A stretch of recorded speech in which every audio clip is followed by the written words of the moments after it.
अगर आपको लिखने को आएगा कि कंडक्टेंस क्या होता है तो आपको लिखना होगा जितनी आसानी से करंट फ्लो करता है किसी कंडक्टर में, किसी तार में, उसको कहते हैं कंडक्टेंस। रेजिस्टेंस का मतलब होता है कि जो तार के अंदर करंट फ्लो हो रहा है। मान लीजिए कि ये एक तार है और इसके अंदर से करंट फ्लो हो रहा है, तो जितनी आसानी से इसके अंदर करंट फ्लो होगा उसको हम कहेंगे कंडक्टेंस। उसको नापने के तरीके को, उसको उसके मेज़र को हम कहेंगे कंडक्टेंस। और जो ये वायर जो रोकता है करंट के फ्लो को, उसको हम कहते हैं रेजिस्टेंस। तो रेजिस्टेंस का रेसिप्रोकल होता है conductance. It is a measure of ease with which current flows through a conductor. Conductance को हम G से लिखते हैं। Conductance is reciprocal of resistance. देखिए यहाँ पर G is equal to 1/R लिख दिया है, या फिर R is equal to 1/G, एक ही बात है। अब जो यूनिट होती है वो कंडक्टेंस की होती है Ω-1 या फिर MHO। जो रेजिस्टेंस की यूनिट होती है आपको याद रख लेना है, वो ओम होती है, या उसको OHM भी लिखते हैं।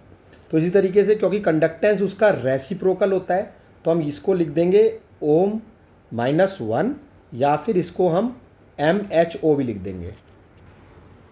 इन SI system unit of electrical conductance G is siemens.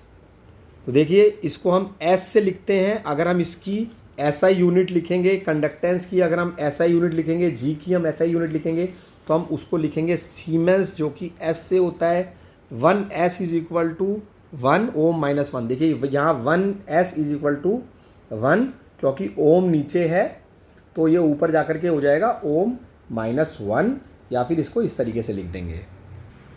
सारे वीडियो इस तरीके से बनाए गए हैं कि डायरेक्ट आपने अगर मान लीजिए कुछ नहीं भी पढ़ा है तो फिर भी आप एग्ज़ाम में लिख करके आ सकते हैं। तो देखिए यहाँ पर हमने सीखा, फिर से देख लेते हैं कि कंडक्टेंस जितनी आसानी से करंट वायर में फ्लो होता है उसके मेज़र को हम कंडक्टेंस कहते हैं। क्या होता है conductance? It is the measure of ease.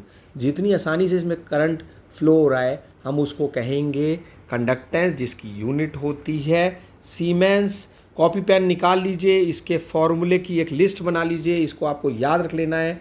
Conductance G से लिखते हैं 1/रेजिस्टेंस। कंडक्टेंस इज इक्वल टू 1/रेजिस्टेंस। तो कंडक्टेंस आपको याद हो चुका है। ये इस तरीके का डायग्राम ये मैंने खुद बनाया है, ये किसी कहीं से भी नहीं, ये मैंने अपने आप बनाया है। तो आप एग्ज़ाम में इसको ना बनाइएगा, बस आप इतना लिख दीजिएगा। ये मैंने डायग्राम सिर्फ आपको समझाने के लिए बनाया है।